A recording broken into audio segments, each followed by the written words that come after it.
Day number 32. I feel like I should title this video like Endless Arguments or Who Am I?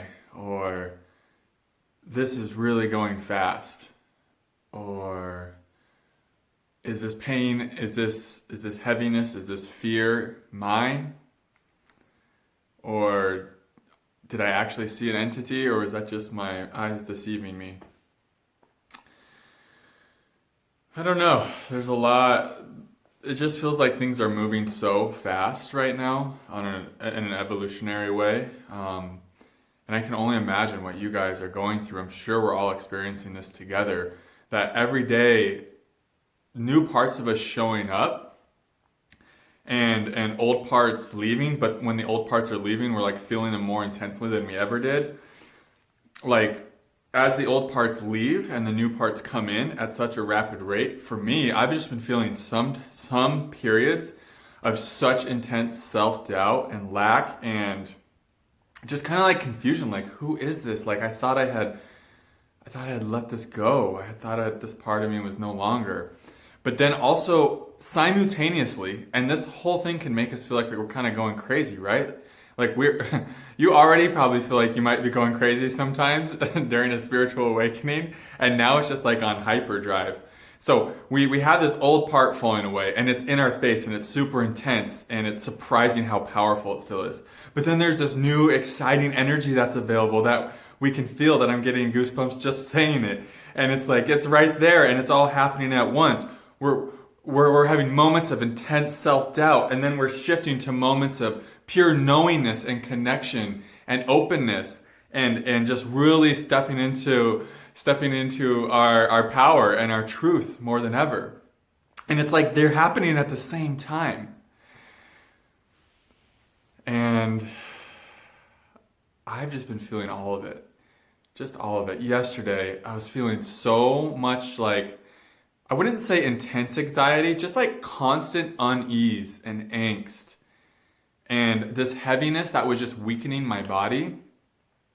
You know, I said a few affirmations about, send whatever energy isn't mine back to source, and so it is done. Stuff like that, just to be sure if it was mine or not. Because during these times because it all is ours, because it is one. It is we are part of the collective. So what the collective is feeling, we're a part of that. So of course we're going to be a part of that movement of evolution.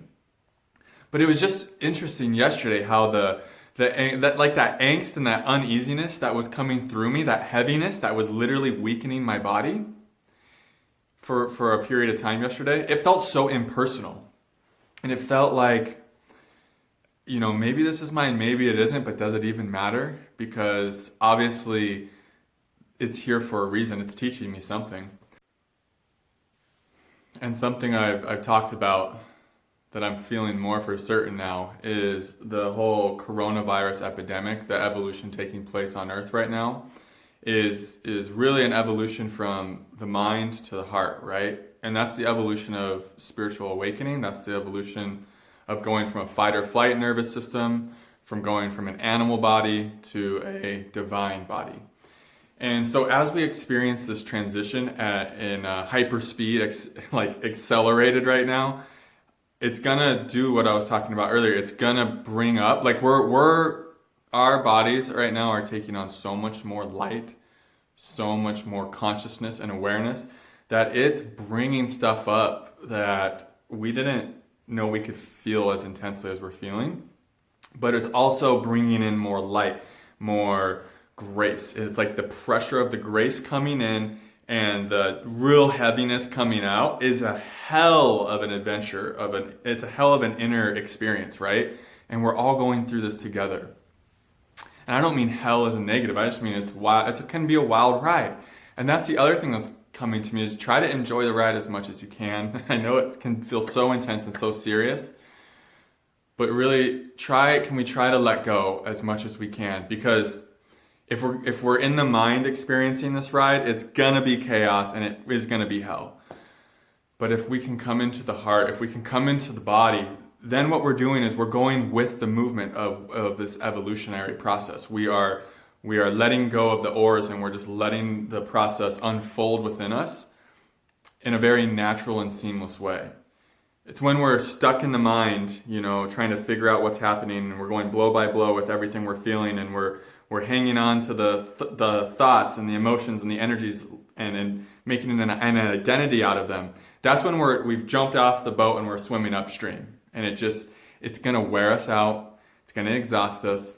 I do it all the time. I'm definitely not speaking from a place of I've got this all figured out 100%.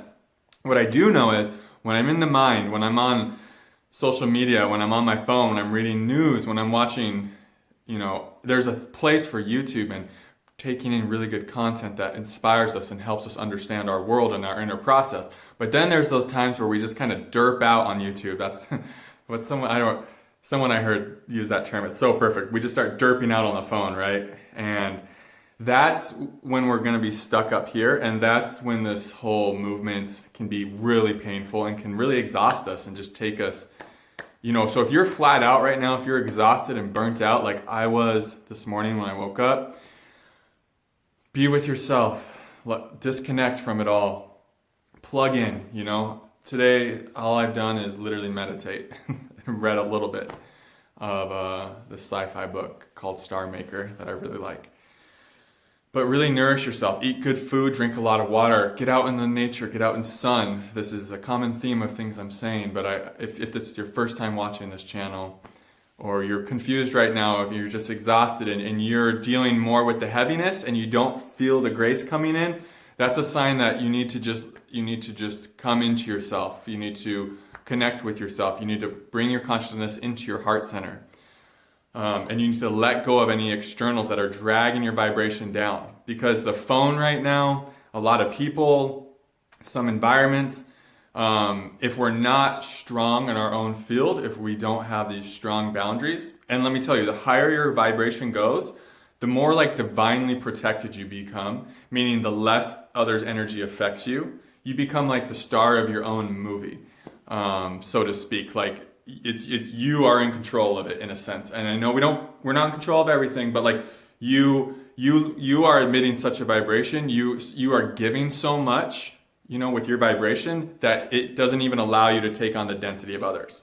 But it's when we're in that burnt out place, when we're just emptied out, and we don't have anything to give, that's when we can just feel so much coming at us. And that's why right now it's so crucial to be plugged in and fully charged as much and as often as possible, so that you can maintain your I am presence, which means the present moment is felt so much more powerfully in the heart, in the body. It's really hard to be present in the mind because, especially right now, it's one collective mind, right? So your mind is going to be thinking thoughts that are just being thought around you. It's just passing through. So know that your vibration is not an accumulation of the thoughts you're thinking. It's an accumulation of the decisions you're making.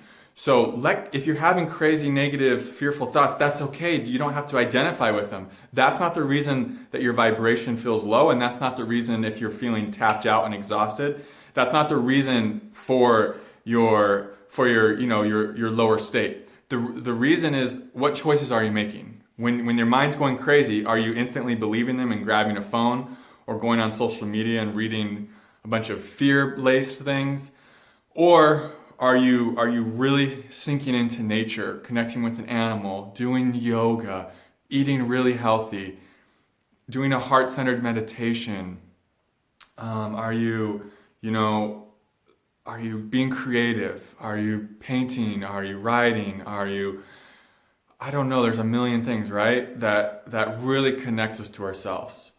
And those, if you just keep making those choices to connect to yourself, to nourish yourself, to bring self-care to the front of your agenda, to make how you're feeling your own number one and really only priority, then it's going to be easier to not get lost in the miasma of fear. It's going to be easier for you to see that you're not your mind and you're not your mind's thoughts. And then you can just come into this place where you can be this vessel and this conduit for the new energies coming in. Because the more still you can be, the more fully charged you can be, the more you're able to let up. The more relaxed and open you are, the more you can let up the old stories, that old karma, the old pains, the old limiting beliefs. And the more you can let the grace of the universe, the more you can let light come into you so that you can be a conduit and an anchor for this. But so many times to do this in times like right now with such intensity and turbulence and volatility, energetically speaking, with just so much going on, it requires us to be still. And being still in these times is like, it's almost harder than ever to be still right now. It just is. Yesterday, I just couldn't be still. And I lost myself. I lost total connection with myself. I lost myself to my phone, to food, to this distraction, you name it. It was just, I was so disconnected. Because the last thing I wanted, the last thing the mind wanted, was to be still. I just felt so much of this angst yesterday. But that's where there's so much leverage. That's a huge opportunity. If you can be still in spite of it all, if you can maintain your I am presence in your heart center, even when there's this overwhelming impulse to get lost to the chaos outside of you, to get lost into that spiral of fear and negativity. If you can do that, the growth potential within you, spiritually, emotionally, personally, and even on a human level, is really unbelievable right now and uncharted. The growth potential, I'm getting goosebumps saying this, the growth potential for human beings right now has never been as high as it is right now. There is so much potential for your inner growth, for your expansion, for your authenticity and your truth to come shining through out through your heart, that it's just like a once in a lifetime type of thing right now. If you can just harness and summon the appreciation and the love for yourself, to nourish yourself and just to be still with yourself and to feel all the craziness that's going on within you and around you without reaching for that distraction, without reaching for that escape, without trying to, run from yourself like I was doing yesterday, then the rewards, the fulfillment and satisfaction on the other side of that is just going to be so immense. And you might already be experiencing that. Because with all this, the vibration of planet Earth right now is hiring so quickly and so rapidly that all this new energy is coming down to assist us with this collective evolution. And yes, this energy is purging up so much of the old belief systems that were based in lack and dog eat dog and money doesn't grow on trees and us versus them and good and bad and right and wrong. It's just purging them up and they're so heavy and they're coming out. But if you can just be there with it and be still, this is going to happen so fast in you and it's going to feel like you can't even breathe sometimes. Yesterday, I literally almost passed out. No idea why. No idea. I was just like, all of a sudden was having trouble breathing. And the mind, oh God, the mind was like, the coronavirus is killing you right now. I'm sorry, I don't know how to share that. And I was just like, okay. And so that's what can happen sometimes. But if you'll just sit there with it and then keep opening and keep allowing and keep surrendering, it falls off. And then you're just like in this new place of expansiveness, of so much more awareness, of so much more consciousness. And you realize that's when you start asking, who the hell am I? What is this new consciousness coming in? It feels so foreign at first, but it also feels very exciting and you can feel the potential of it is just tremendous. But of course, to get to that place, to feel that, we have to be willing to let up that heaviness in ourselves without avoiding it. Day 32. Crazy I started doing this during this time, because sometimes I can't tell if things are moving so fast because of my meditations or because of what's going on outside, and I have a feeling it's a combination of both for sure. But it's been a crazy 32 days internally for me. I can't believe the things that are happening within me and around me. And I'm sure you guys can all feel that too and see that in your own life. It's beautiful, insane, intoxicating, amazing, scary, fun, challenging, rewarding. It's just everything, right? That's why if we can just embrace, this is not about happiness, this is about feeling fully, then this is going to be such an enriching period of your soul's infinite journey. I love you guys. Day 32. Namaste.